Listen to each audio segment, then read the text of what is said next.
Welcome back to Worlds 2022. My name is Quickshot, and I truly wish the president of Riot Games, Lil Nas X, was here to sing to me because Raz and Chronicler just ruined your song for me. Just before we go to Game 2 in this best of 5 between RNG and Detonation FocusMe, I wanted to take a minute or two to quickly remind everyone of the stakes. Win this series, you advance to the group stage. Lose, you are eliminated from Worlds, and your 2022 season is over. We already have 2 teams that are qualified for the group stage, first being DRX, and because DRX are one of the 4 LCK seeds, that means they can't go in that group, they can't go in that group, they can't go in that group, they had to be slotted into Group C. With that same rule applied, Evil Geniuses could not go into the group as C9 and could not go into the group with 100 Thieves. Therefore, we find ourselves in a scenario where Fnatic could, in theory, be slotted into either group. However, if Royal Never Give Up, and this sentence is going to be so fun to say, bounce back to defeat DetonatioN FocusMe, there is only one group in which they can slot into, and that will be Group D. Once again, the same rules apply. Because of the fact that we have LPL representatives in the 3 other groups, they're not able to join that group. However, in the scenario that DetonatioN end up winning, that means that Fnatic and DFM could slot into either, and we will be able to do a group draw at the end of Worlds Play-ins knockouts today.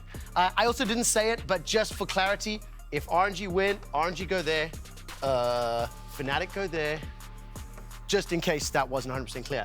Now, just before we get into picks and bans for the next game, considering we have 2 LPL casters on the Shoutcaster desk, I would like to ask our stage managers to deliver the emotional support World's Tibbers Teddy Bears to my LPL colleagues, because I'm sure they're going to be suffering after that loss. Could we cut to them and have that delivery run on stage? Dagda, Lyric, how are you guys feeling about your chances here? Can we get those up? They need the attention. There we go. Hold on to those, gentlemen. You're going to need them. You're in for a wild ride. I don't think anybody was quite expecting the emotional support animals to be required after that Game 1, but DFM, boys, they showed up. Yeah, you know, misery loves company, so Quickshot just wants us to join. I also got to say, you know, Quickshot, we got you because, you know, at Worlds, we always sacrifice 1 or 2 LPL teams. So we're talking about it. If DFM come out 3-0 RNG, like, be pretty spicy. We'll be part of the celebration. Yeah, one must die so the other can live. Live, You know, that's the way it Right, goes. yeah, like an equal exchange or something like 2 that. teams right? to lose so we can win Worlds. Yeah. I think, you know, equivalent exchange. Yeah, there's some sort of magic going on there, but DFM showed up with some magic in game number 1, and now I think a lot of people were coming into this series expecting it to be RNG, Swift 3-0. I talked about the overwhelming, like, fan prediction being in their favor, but, like, man, I think if you were watching this, you know, half paying attention, thinking it'll be a clean sweep, all of a sudden, you're perked up, you're paying attention, you're ready to go. We said it. It's a day of firsts here. I mean, EG taking down Mad Lions, DFM already went up against RNG. Now, I do think RNG will probably just coming back into this, but, like, that's not to take away. DFM looked really clean in that game. Yaharong getting great roams off in the early stages of the game. Their team fighting looked spectacular. The Maokai consistently causing a ton of issues for RNG. Like, DFM really showed up in that game. Yeah, I feel like if there's a checklist coming in when you have, like, smaller regions up against, especially LPL, it's like, okay, can we get through laning phase? Can they hold up in team fights? And, like, how's their mid-game macro going? DFM kind of checked all 3. I feel like going in, regardless of how the series goes from here, you know DFM can put up a fight. And I think they had a great draft in the last one as well. They kind of baited GALA into taking the Kai'Sa. Everyone knows that GALA would take the Kai'Sa, right? But then they have all these different champions that make it nigh on impossible for this Kai'Sa to actually function properly in these team fights. So I think DFM will have to see if they try and go for a similar style. Right, we look at Kai'Sa, we always think of diving in with the rest of your team, but into Kennen's ultimate, into Maokai, into all of these tools to just keep her contained, it doesn't work out very well. RNG are back on blue side here for game number 2. And I'm so happy to see them ban the Maokai. Me and Dagda were talking about, so what do you change as RNG? It's like, okay, we can't go for the Graves because DFM are banning that one out. And sure, it didn't really come down to one pick, but entering neutral objectives against Maokai ultimate just looks impossible. Wei doesn't seem to pilot it, so I like that they get it off the board. They are dropping the Yuumi ban though, so curious to see how this kind of mixes things up. Not exactly the support that you expect Ming to go towards. Look, he's been able to play enchanters, but again, like, he has kind of been at the forefront of when RNG look good. It's when Ming is able to find those engages on things like the Nautilus, the Leona, these kind of things. So curious to see exactly what the first pick is going to be. I imagine they'll still go towards Aatrox, but maybe Yuumi is just first pick worthy here. Yeah, I mean, Yuumi being open, Hecarim is still there as well. If you could manage to get that combo, you'd imagine DFM take away one side of it. But for RNG, that's been the problem, is that they don't really seem to gravitate towards a lot of the power picks that are on this patch. Well, the Aatrox is the one hovered. That is power pick incarnate right now. I liked a little bit of cheekiness hovering the Kennen before they locked the Aatrox in, just saying, hey, we know that this is still up and you picked it last time, but we don't feel like the Kennen versus Aatrox matchup was really the issue here. Evie's Urgot, a pocket pick, a favorite of his, but one that doesn't come out too frequently here at Worlds. We'll see if maybe we can get some of that. I expect this is just a long hover before we get the real pick. And just running it back. Just running it back. Big thumbs up there as he locks in the Kennen, knows exactly what he wants. Now I am curious to see, will it be something like the Hecarim that we were kind of highlighting, the steal could take away, he's played that 3 times already, or does he want to go back towards something where he can be a little bit more proactive in the early stages, and looks like it is going to be the case with the Sejuani. The thing about this as well is it sets up that they actually could go to a bit of a run back with the last comp. Yeah. Just with everything but the Maokai. Like Sejuani, if you end up with another melee mid laner, I mean, DFM are going to love that. They're going to be able to have the same skirmishing power, the same all-in threat, and all the CC that worked last time around. And the Silas is open this time around. That was banned away last time by DFM. They dropped it for the Fiora ban, so this is definitely somewhere where Yaharong could go back towards the Silas. But my biggest worry is, I think what DFM did really well last game was keeping Xiaohu in check, making sure this Talia couldn't get access to map, couldn't go and do things. So if you end up opting in towards the Silas, you're kind of giving a bit more free roam for Xiaohu. Well, they've got the Viego locked in for Wei here on the side of RNG. So double melee top side there with the jungler and the top laner. Thinking about this Tristana here, they're going to go ahead and lock that one in. So a bit of a different look, denying that from Yutapon here for the second. I also think it's just a good strategy for RNG, saving Xiaohu for second half because he has a much wider champion pool than what we've seen GALA willing to show. Like, GALA's going to be Kai'Sa, Tristana, Aphelios, maybe a Xayah. Like, there's some things there, but save that for later on. And DFM look like they're going to do it. They are going to do a bit of a run back with a better jungle matchup to pair with your melee mid laner. I am really surprised though, because what I thought we might see is them go, okay, look, we're going to end up leaving this counter pick for Yaharong in the mid lane. Let's try and get the likes of our AD carry and support on this next rotation, then we'll be fine. So I feel like when I'm looking at RNG, they're ban away AD carries, put Yutapon onto his the back foot, and then you're kind of going, okay, well, is this going to be as successful when you have GALA with the extra bit of range thanks to Draw the Beat? Well, one nice part about marksman bans here in this draft for the side of DFM is the only marksman that was banned away in the first half is Graves, who has not played in the bot lane role anyway, so the pool hasn't been pinched incredibly so far. Kai'Sa will be banned out by RNG. Lissandra banned away by DFM. We do not have synced up picks for the roles here in the first half of the draft, so I expect the bans to be a bit lopsided in the second half as well. Galio banned away.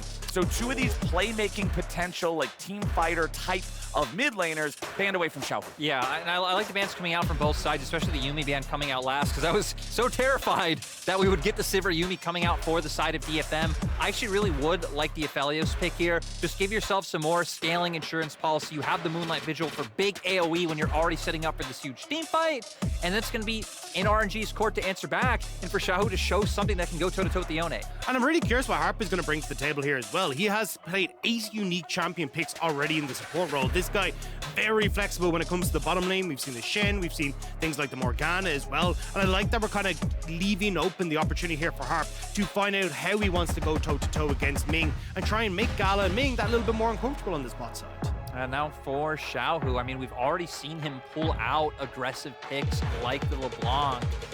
Once again, for me, it feels like RNG wanting to opt into more agency, especially the fact that they have this Tristana. They want to try and set up all these aggressive plays towards that bot side. It's going to be out if he can unlock himself a little bit earlier on. A lot of this composition from RNG kind of feels like, hey, we're just going to go back to comfort and see if this works, right? Wei's Viego was a massive pick back in spring, back at MSI. We didn't really see a huge amount of it coming into summer. You're looking at like the Tristana for GALA, Leblanc coming back in for Xiaohu.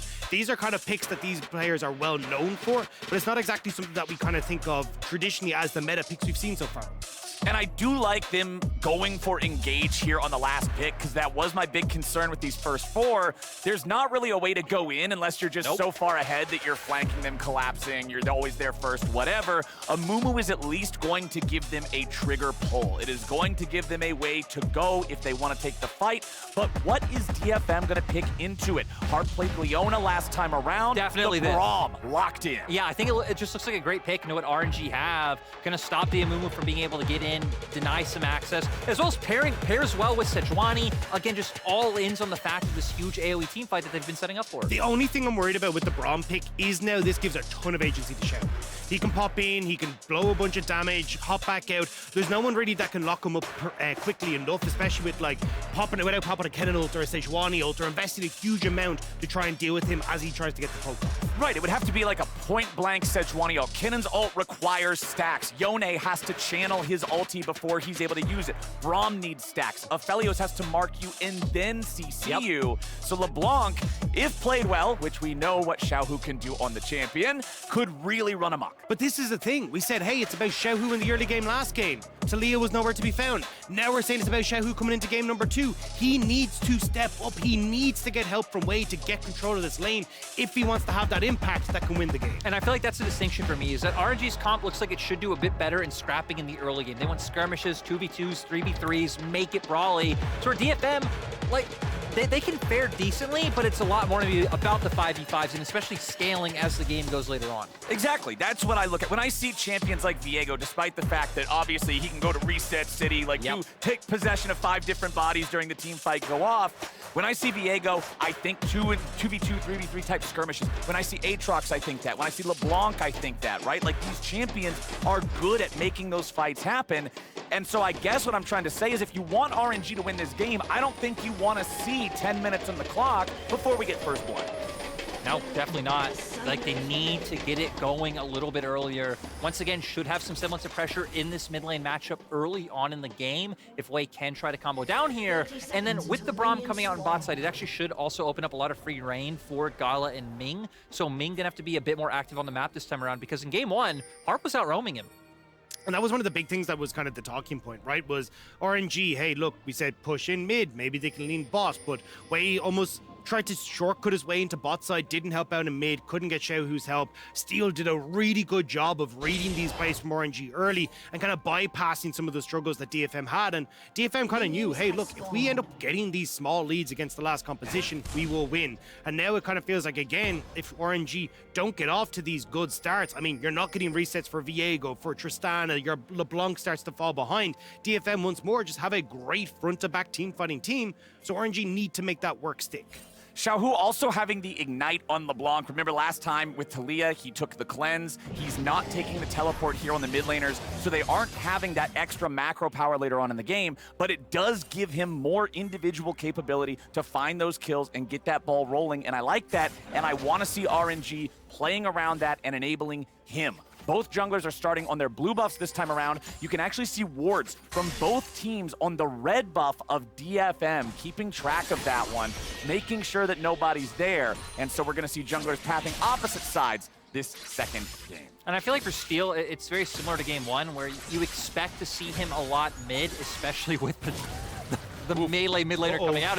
We're getting a ton of trading going on that I didn't expect at level 1. Yeah. Xiaohu already having to blow the Ignite.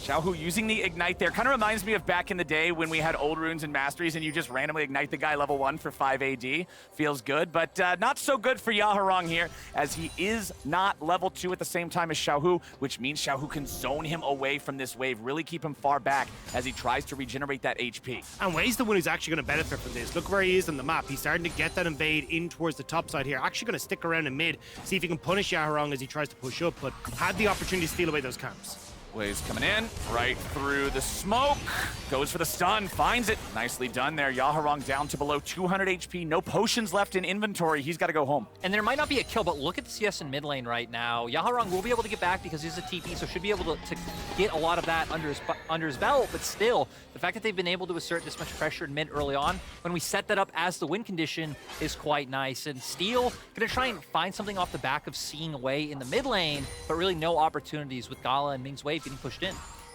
I will say the big winner here, though, is Heavy in that top side. He's doing a great job of finding these early wins in the trades and kind of pushing Breeze back underneath the tower. So nicely done, at least from Heavy, once more to get control over this matchup in the top side. Wei, though, will force steal away from this bot side scuttle, and RNG once more, like we saw in game 1, getting control early on this bottom side. Exactly. Despite the fact that DFM had the push in bottom lane, it was Xiaohu able to rotate to that crab where Yaharong just had so many minions underneath the turret. You can't afford to give all those up, so that meant having to back away there for steal, but he is now able to get himself back on the other side of the map. He'll secure the Scuttle Crab up there. He's a little bit behind Viego in tempo, but that's what you would expect for this Sejuani versus Viego matchup.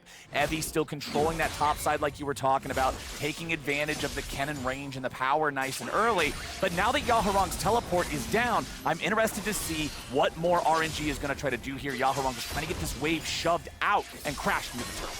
Yeah, the problem is DFM, I feel like very conscious of that, as we can see Steel even just hovering around mid right now, making sure that Yaharong can get that wave in no problem, and that Wei doesn't have an answer play in mid, but Wei actually going to be looking towards his bot side. Oh boy, he's ready to go. Harp's going to have to back up here a little bit, tries to dash back to his ally, but he only dashes a little bit. It won't be enough. Flash or not, first blood over to GALA. Ming held so long onto that bandage toss, waited for the flash to come out from Harp so he can follow up with that second attempt and manages to get the kills. RNG getting off the bat early here.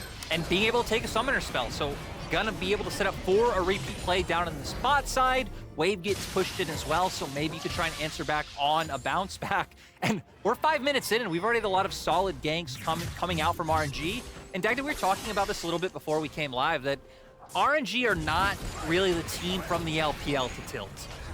Yeah, they really aren't. They are very good at kind of resetting themselves. That's why they were able to bring it back in that best of 5 against LNG after going 2-0 down to find themselves at the World Championship. But, I mean, this was just great. And again, it kind of, I feel like, caught DFM off guard. Because if you actually look at the pattern the way he had, he just stuck around, waited for the second respawn on his camps and bot side, took them, and then went for bot lane plays instead of actually resetting and going back to his top side like we'd kind of seen from Steel. So I don't think DFM were really prepared for Wei to be there with the route that he'd gone.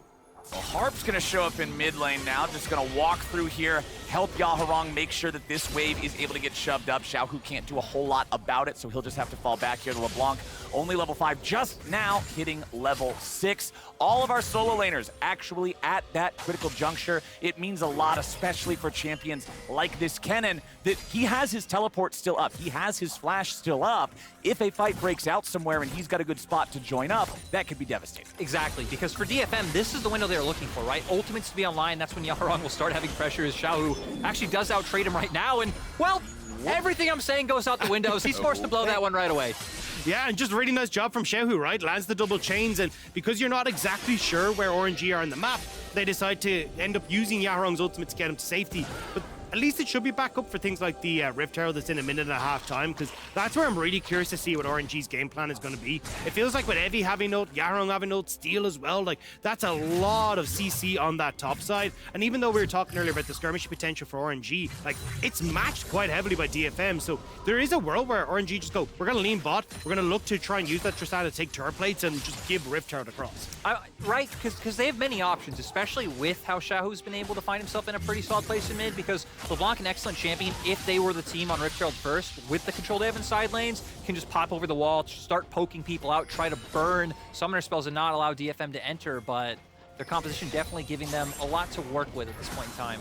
Scryer's Bloom going to find Steel there in the top side river, but he's already secured the crab. It doesn't matter too much. He'll be able to safely make his exit as the second round of the buff starts spawning. Wei's going to go ahead, start up that blue buff there on the RNG side. 1,000 gold lead for RNG, 7.5 minutes into the game. Remember, the first Drake was already claimed at this point in the game, in game number 1, by the side of DFM. They don't quite have that same early go on it this time around.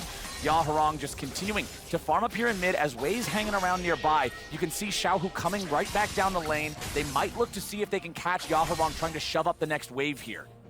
Yeah, and I like it as well because you're expecting DFM to try to wanna take that skirmish, especially his ult's coming back up soon. There it is. Yaharong goes in, but with Steel nearby, DFM read that as, hey, this is a chance where they can try to punish him here. Let's make sure they can't do it. Back in bottom lane, it's 2v2. But Aphelios misses the Moonlight Vigil with Ming flashing out of the way. Just about able to get away from that one. Ming going in initially to make sure that he was able to get at least a bit of CC to help him escape. Now, though, RNG setting up onto the Rift Tower, pushing topside means it's going to be difficult for everybody to join. Xiaohu finds Yaharong. Won't find a whole lot more onto him, it looks like, as Xiaohu and Wei are going to back up from this one. They're not trying to get in a big fight just yet. Harp and Ming now also here in mid lane.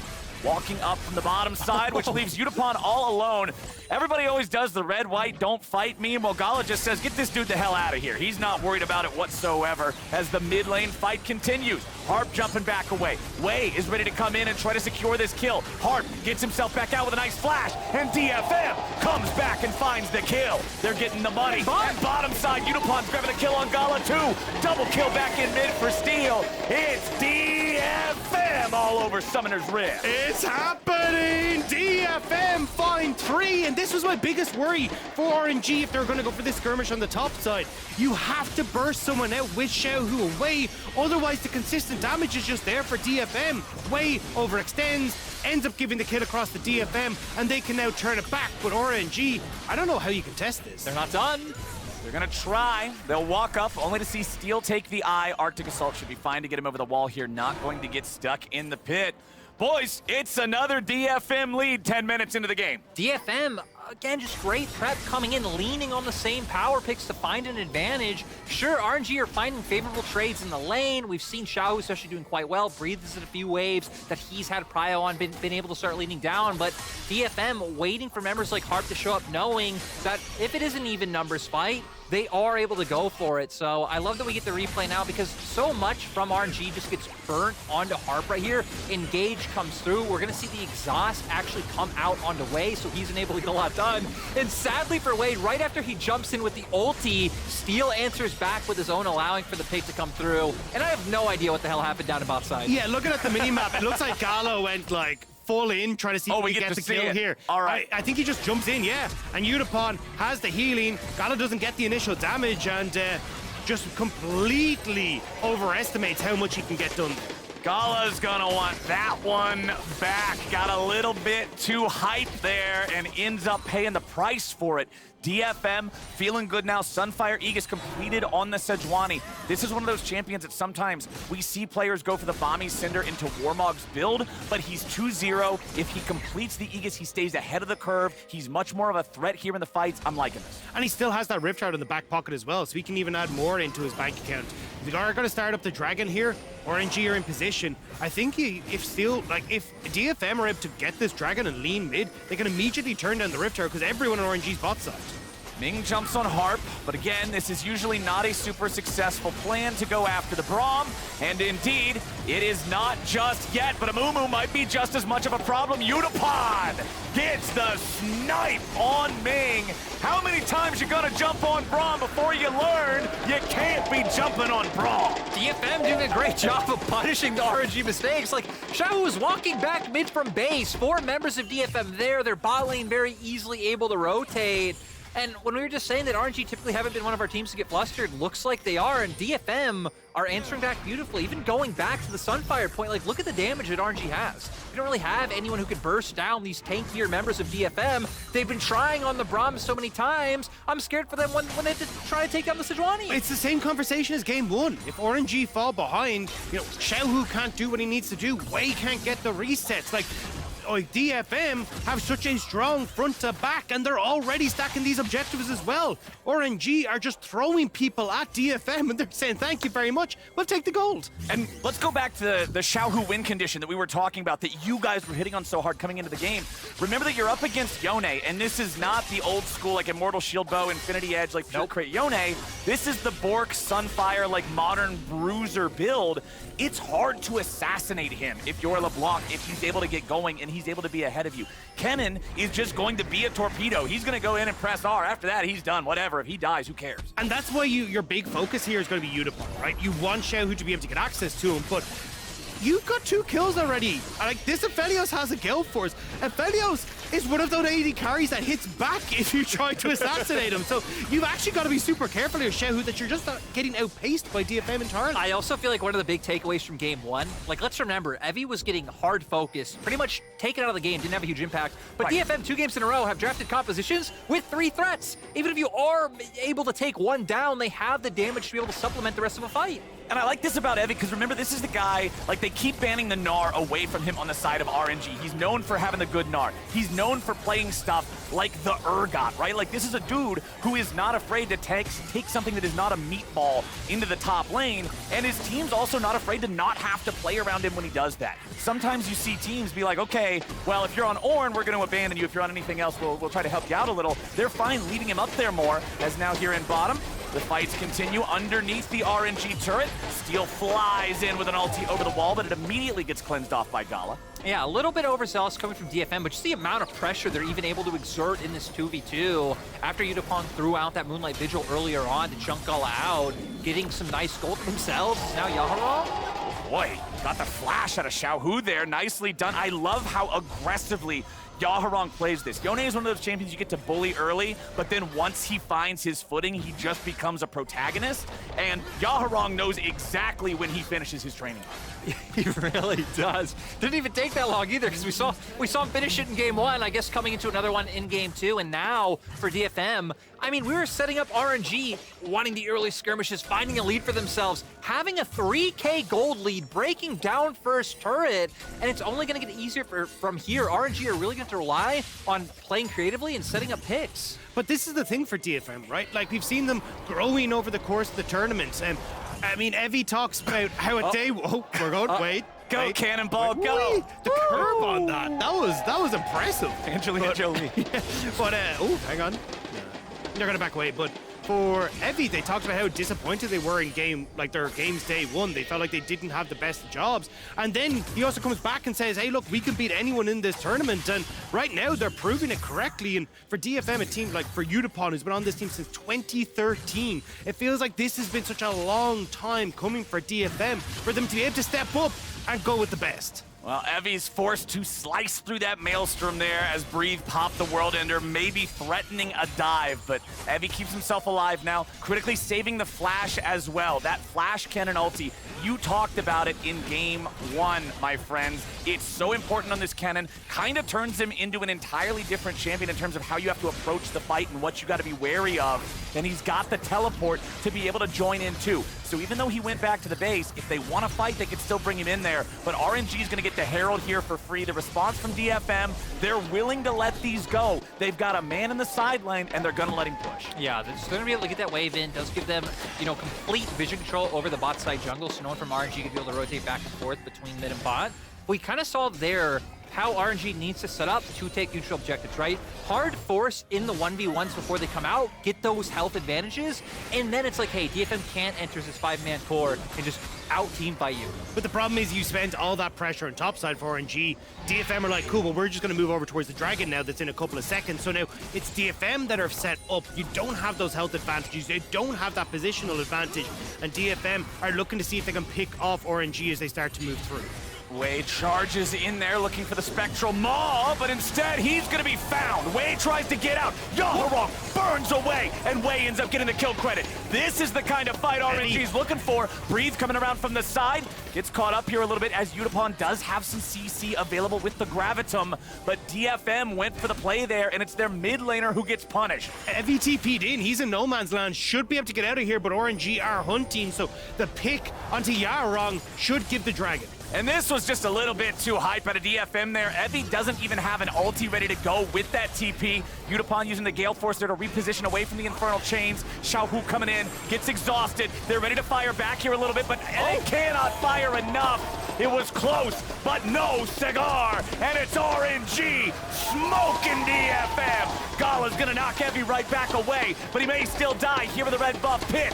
They get the kill, but now Xiaohu's got to be careful. Yaharong staying on top of the distortion point as Evie gets another one, and DFM punch right back. RNG way over Chase, and GALA fails the jump back over the wall to safety. So Evie manages to pick him off. Yaharong will clean one up alongside him, and Yes, you get the dragon for RNG, but a bunch of those picks are still going to DFM. I gotta say though, well, up until this turret, I thought that was pretty good for RNG because with the way the early game went, in my mind with these drafts, I favor DFM going forward in this game. So they need moments like that where, honestly, I don't even know how Yaharong got bursted out so quickly.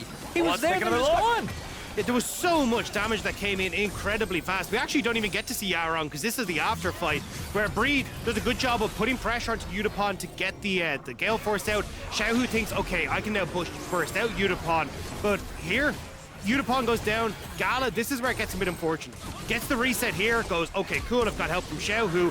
Kills Harp, but watch, fails the jump over the wall, and we're back in. We don't even have time to finish the replays. Steel's trying to get away. Ming's here on the front line. Buys time with a stopwatch. Nicely done. He will not be finished off. Stopwatch flash keeps the RNG support alive. They're trying to invest everything into the mid lane because look at the bot side. Yaharong has this push. They know they don't really have anyone that can go against Yaharong right now. So Yaharong once more, this side lane threat is becoming too big of a threat for RNG to handle. Yeah, and they're trying to make up for it in the top side with what Breathe is able to get done. I mean, has a bit of a CS lead for himself with those kills from Heavy kind of equalizing it as well. Again, just the threat of the ultimate is so much dissuade anything from RG with that play forcing out Xiaohu's flash. Breathe is up here in the brushes, but DFM are lurking nearby. Breathe is gonna go after Evie here. Slicing Maelstrom comes back out. Harp goes over the wall. Steel goes over the wall. Breathe's trying to run away, but that's a whole lot of ice. Breathe is stunned up. Evie's the only one who actually deals damage out of these three, though, and he is popped. He is dropped, and Breathe is getting away clean and easy. And that's exactly what RNG needed. That play looked so good for DFM for me because we saw RNG actually make the play up towards top side first, which allowed DFM to push in mid. Then when RNG went back to mid, it gave them a window, but who cares about windows because RNG want the Baron. RNG are gonna kick in the doors. They're on to the big purple worm as Yutapon goes after Xiaohu, but with Yutapon down, this is tragedy for DFM. RNG are ready to rock and roll. Yaharong over the wall won't matter. They secure it with Wei's Smite, and RNG are finally in control. And it's been a long time coming. RNG were struggling so hard to get any foothold in this game, but finally they get the pick onto Evie. Xiaohu acquires his target in Yutapon, and they can get the Baron for themselves as well. This now gives them so big of an opportunity to get some of this standing going. It's so weird that RNG feel like the like scrappy underdog who are having to find these like weird oversteps from DFM to be able to win the game. It's where DFM have felt like the more controlled team. Even in this game, even with them losing a Baron on the side of RNG. But still, at least now this Baron should be enough for them to start cementing themselves. We've seen Breathe has done a great job of just keeping pressure in that 1v1 in top side. So DFM constantly gonna have to think of sending multiple members to go and answer up in that lane. And we're gonna probably see them keep doing what they're doing, using this Xiaohu Ming squad to find picks elsewhere if Yutapon ever oversteps. Yeah, and that's why I think they'll just end up plunking GALA in the mid lane here. At this stage, like, GALA has good wave clear, he's getting good range as he hits the level 12 as well. He can start to chip away at these turrets and make it very difficult for Yutapon to solo hold on to these turrets, which then opens up the opportunity for, as you see, Xiaohu moving bot side, Breed to go into top lane, and you have to overcommit as DFM to one of these lanes to save it. And it looks like top side is going to be the one they go for, as Yaharong was hovering, considering going for Breed there. DFM are on damage control for the next 90 seconds with the Baron in RNG's pocket. That bottom lane tier 2 turret, it's already down to 1/3 HP.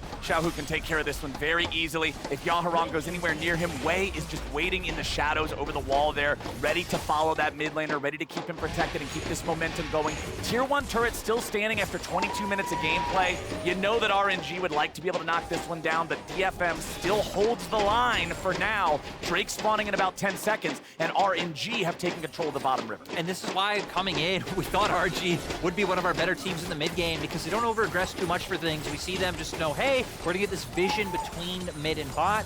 play for the Drake and start to stack these up and have a bit of a win condition for themselves. You can see them constantly just keeping Yaharong locked in that lane. They know Breathe doesn't need to be in topside right now. He can just be in Fog of War, hovering back and forth, and that's enough to dissuade DFM from looking for any sort of play. Yeah, I like that DFM didn't even consider it, though. They were just like, cool, this is yours. We're outie. We're going to piece off topside. We're going to get the tower for ourselves and commit members up there as well. Especially when you have a jungler like Viego with a Divine Sunderer Blade of the Ruined King build, you know that you don't need to commit more than one man to clear the dragon out in a decent speed. So everybody else on RNG is going to be looking for the plays and looking for the kills. Nice buffer through the Sejuani ulti there from GALA to not actually get caught in any sort of a dangerous position. Wei looks for an opportunity to join up here on the flank, but the play is already over. Breathe tries to escape. Yaharong with the fate sealed over the wall, looking for the RNG top laner. He won't get him. Instead, it's Yaharong dead first, and Evie is gonna make a nice side of fries. Double kill over to Xiaohu. And that's what RNG needed to do. They end up getting up to the top side, saving Breathe just in the nick of time. And now they can start to take over in the jungle once more. Just making sure that Steel can't have any of his camps. I'd love to see them start to teeter now, get this wave to crash into the tower so they can get that tier 2 for themselves as well. And now, right, they're the team with this huge artillery piece that can so easily break down these turrets anytime a small pick comes through. That's one of the great things about Tristana. She feels like one of the champions that no matter what, how small of a kill or lead you get, you can always translate it into something. And you can see how scared DFM are, right? We get this Yaharong immediate TP into mid lane when they think, oh, maybe Wei's going for the dive, right? We need to save everyone, we need to stop this. Then he tries to play towards the top side. It's like, oh, maybe we can catch Breathe, but they're just not aware of how quickly RNG, especially Xiaohu, can move through this jungle. So this is the quick 1v1 with you see. Yaharong ends up going for the TP to the top side to try and make this play happen, but look how quickly RNG are able to get across here, especially with the Cloud map as well. They get to speed up through the jungle. They get here just in time. Ming may miss the bandage toss, but you've already got the follow-up there for Xiaohu. And Evie just, oh man, he's gone. That is the Yone teleport. That is the Kennen flash. These are massive tools for DFM that were committed to a play that resulted in nothing but 2 deaths and an Aatrox flash. It feels really bad for them, and it feels like they've completely lost any sort of momentum they may have had in this game. RNG just has them choked out. Yeah, and you can see now, doing a great job of controlling this vision. DFM not gonna have an easy time walking in. And I love it. RNG just keep going with this poke. LeBlanc, you're an assassin, a bit of an all-in champion, but you also function as a poke champion, not allowing for them to come through. Wave pushing in bot as well, so DFM don't have the access through that side of the map either. I will just say, keep your eyes on this red ward that's on the bottom left corner of your screen there. That is the one that could actually be a good angle of attack for Evie if it stays up for the next minute, because you are going to be looking at a big fight for the next dragon. And I mean, RNG, if that actually doesn't get cleared out, that gives such a good opportunity for Evie to find his way into the backline. I just want to point out, though, that GALA does have Lord Dominic's built now. We were talking about earlier on how they really are going to struggle to kill the front line of DFM. Now with GALA on 3 items, feels like they have the spike to do it. And I'm glad that he went for that choice, right? Normally we always talk about Infinity Edge, 3rd item. Yes. I love it when they divert over to the LDR instead, when you're up against 2 of these Aegis champions, these big meatballs that you gotta shoot through. And now Yaharong, half HP again, having to back away. He had his fun in the early part of the game, playing the main character in the side lanes. Everybody else is working around him. I'm sorry, buddy, it is not your show anymore. Xiaohu jumps in, immediately distorts back, gets caught by a Sejuani ulti that doesn't have anybody else within 3 miles of it. Now gets jumped on again. Holy hell, why'd you throw so much at him? He's Leblanc. And I mean, at this stage, RNG, they still have to push on bot side. Breathe should be able to move this in towards the inhibitor turret. You've got positioning here as well for RNG if they want to, with resets coming in off of GALA. Like, there is a lot of space here for RNG. And that just felt like desperation out of DFM. They hit the Sejuani ulti, okay, but then a Braum ult and an exhaust and just all of these things being thrown at this guy. Like, he's already in the river, man. He's already gone. Dagda wears hysterics and threw his fridge at him as well, like everything. But RNG, incredibly mobile, right? I mean, even ignoring the LeBlanc, a lot of ways to escape from what DFM have. And heck, you guys hit on it great in Champ Selected. There's not a ton of like easy and like quick CC to throw out. It really is just steal. Everything else needs a bit of time. There's a wind up. There's things like Braum where you need to get that passive stacked up. So it's going to be quite the mission for DFM to focus one member of RNG. And that's the biggest problem right now, is that DFM just don't have control of the map. So it becomes very easy for GALA to go, cool, I just outrange this Aphelios, so I can push faster. So I get to keep pushing in, we can push inside, and then we can use the fact that there is so little vision control on DFM's own side of the map that we just threaten it. That forces you back, then GALA gets the free hit on the turret, and they can rip through these structures. All right, it's time for Viego's medieval combat simulator again, where he goes and fights the dragon all by himself, while the rest of RNG doesn't have to worry about it. He should be able to secure this with no issue whatsoever. And you can see Xiaohu and Breathe, they're just looking for anybody from DFM that might even be thinking about coming near this. A Leblanc, an Aatrox, the power of an Amumu as well. They could look for whatever they wanted here. Wei actually not going after the dragon just yet. Instead, they're looking for a scrap. Yutapon, Harp, and Steel getting themselves away. That three-man squad staying together as RNG falls right back. The Drake's still live. Now we're getting some of those on my way pings, but you can see them in red coming out from DFM onto the Baron pit. They're thinking about maybe trying something here. They have a control ward in the back part of the pit, but that control ward did not see the blue ward that just only now got removed by the sweep. No, and DFM, I think, realizing that they won't be able to go for any sort of play like this. RNG will be able to pick up Dragon, though. And I like the way that RNG are playing the map with this three-man core in mid lane, Breathe off on a side, but Xiaohu is the one going back and forth. A lot of times it could be your jungler, because we see now Rabadon's death cap in pocket. Xiaohu's going to be able to insta-get Yutapon if he ever gets on top of him. You were talking about Xiaohu and Breathe playing together in sides, lethality, Aatrox, plus how massive this LeBlanc is. Anyone is just gone. Well, GALA gets away from Steel jumping over the wall, but then he gets caught afterwards. Yaharong looking for the RNG 80 carry, but won't be able to find him. Xiaohu gets caught out by the slicing maelstrom. He gets a kill, and he gets away for now. Steel stays on him, and Steel cleans him up. But they've already killed two on the side of DFM. Yutapon is gone, and Breathe will look for more. GALA's still ready to go, ready enough at least, as Breathe will keep the Yone away. It is a 2-for-1 favoring RNG. DFM are forced back because Yutapon lost his life in that initial fight in River, so RNG, now it looks like they're trying to bait the Baron.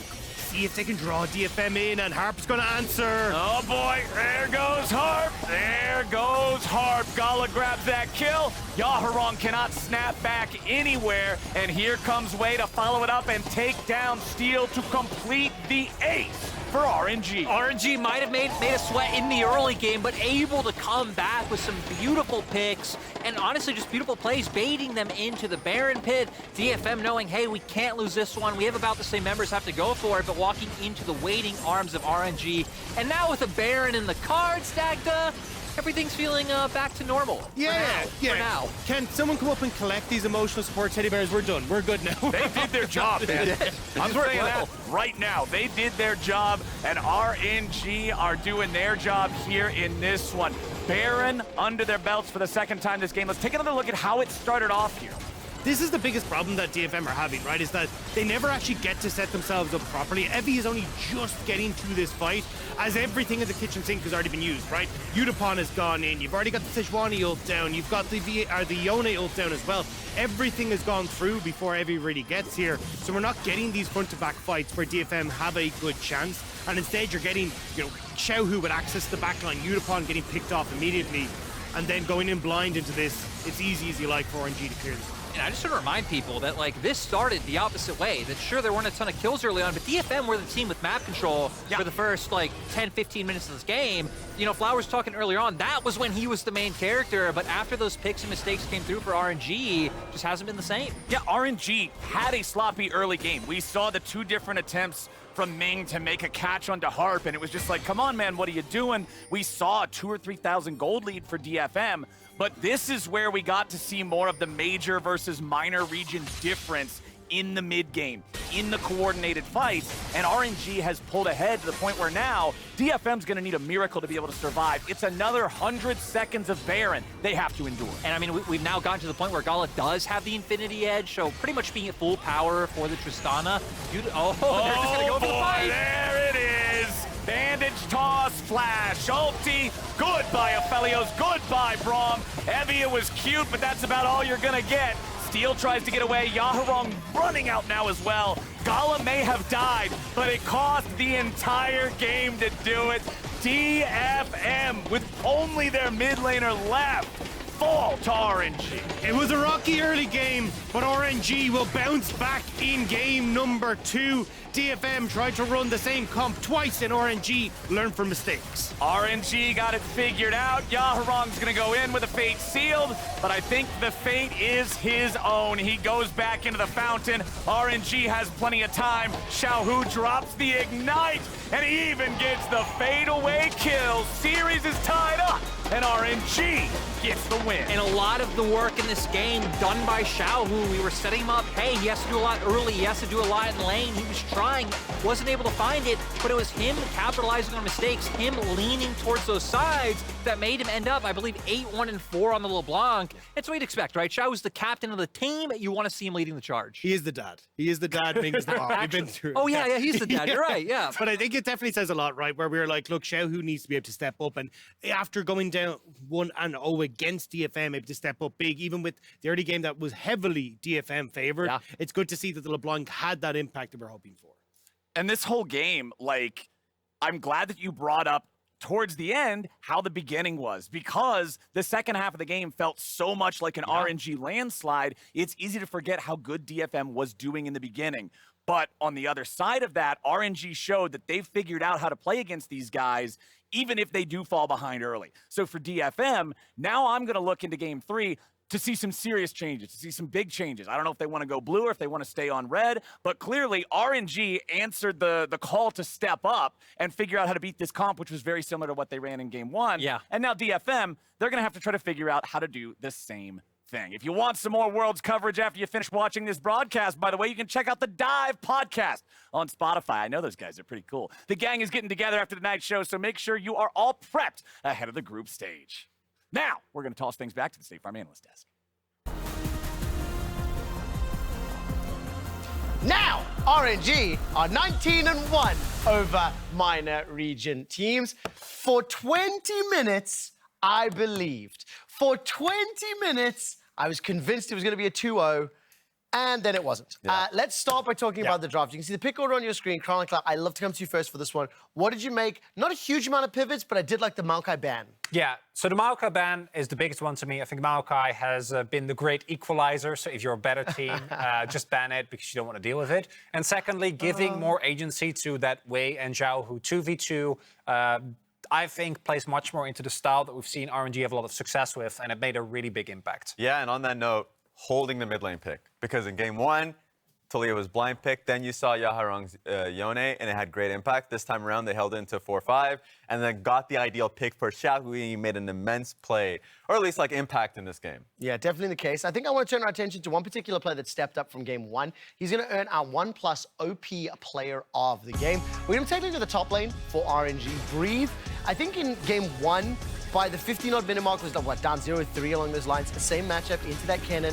And Raz, coming into this game, significantly larger impact. Yes, much better. There's this play, of course, where they were able to find Yutapon. But just in general, he was a victim of a lot of 1v2s and 1v3s that he survived. That he wasted a lot of time and actually bought time for his team to come in and collapse and ended up getting a Baron. So he was like a big reason for them actually finding wins here. I felt like, 20, 25 minutes into this game, I was looking at the scoreboard, I was like, why hasn't Breathe died like 3 or 4 times? Yes. Because even though the plays that he instigates, that he was kind of the setup for, made it feel like he should die, he never did. Like the amount of pressure that he was able to soak, I think is what started the downfall of DFM, because he really made himself look tasty. He was. And then DFM, they were like, we can snack on that Aatrox, and Breathe was like, no. Umai, Japanese for delicious. Wasn't able to find the kills, wasn't able to get that delicious kill secure onto Breathe. I will also highlight the shout cost, as I mentioned in both game 1 and game 2. When you look at Breathe's stats, kill participation 60%, 23% of his team's damage. Crucially for me, soaking up the ultimates and the flash timers.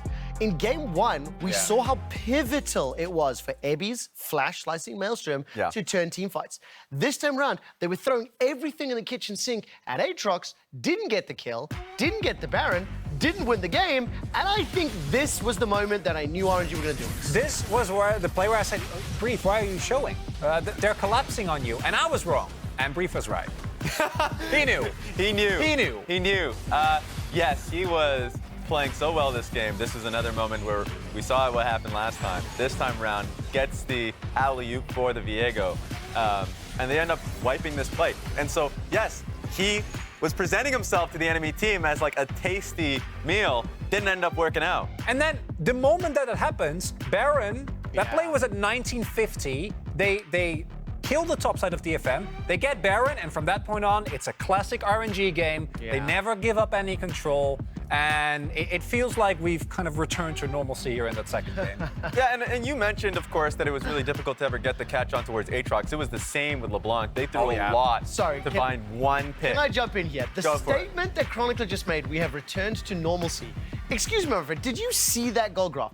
Normalcy is DFM winning with a 3,000 gold lead against RNG for 20 minutes after they're 1-0 up. I don't know what your definition of normal is, but that ain't normal. I have learned through a lot of painful MSI experiences that pre-20 gold leads against RNG don't matter. So don't bring up the pain, Trevor, please. We definitely found a new mechanic on the Yone in Game 1 when he was using his E. He was snapping back to get an execution for a kill. Game 2, he is snapping back to reality. That's what ended up happening. So good. That was so good. Okay, I've just heard from production, Detonation FocusMe have selected the red side for Game 3.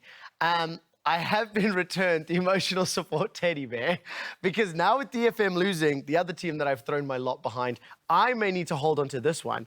I will ask my analyst as I cuddle Tibbers, what do you make of side selection? What do you think is going to change? DFM red, so we're sticking to the same blue-red assignments. I like DFM sticking on the red side. I do want to echo what Raz mentioned earlier. The Aatrox giving over to Brief, you've shown that you can play around it, even though in this game didn't work out. But Xiaohu cannot have a comfortable matchup. If that's the case, I think you're never going to win as DFM. Him being unlocked is just the main win con for RNG. I agree. I think we hold on to mid lane now, counter going into 4-5. I think one really good point that we forgot to mention for RNG, they did a good job in being able to snatch up Tristana before going to 4-5, so they didn't fall into the same trap in Game 1. So better situation for RNG. You will not find that kind of pick ban, giga brain that Detonation FocusMe had. But I think if they hold on to counter pick and don't fall into the Yone pick, we'll do a good job. And keep that Maokai band. That's important. Just good job. Keep that going. Oh, another one too. Please continue. Yeah, they must be really annoyed not being able to find a single pick. They probably won't go for another Braum pick if they have a draft like this. They need another form of engage. Okay, we'll find out if that's going to be the case. We are about to go to an ad break. When we come back on the other side, we'll start to set up the series. It's 1-1 between RNG and Detonation FocusMe. Let's find out exactly who will come out on top. We've got at least 2 more games coming. We'll see you on the other side of this. Don't touch that browser.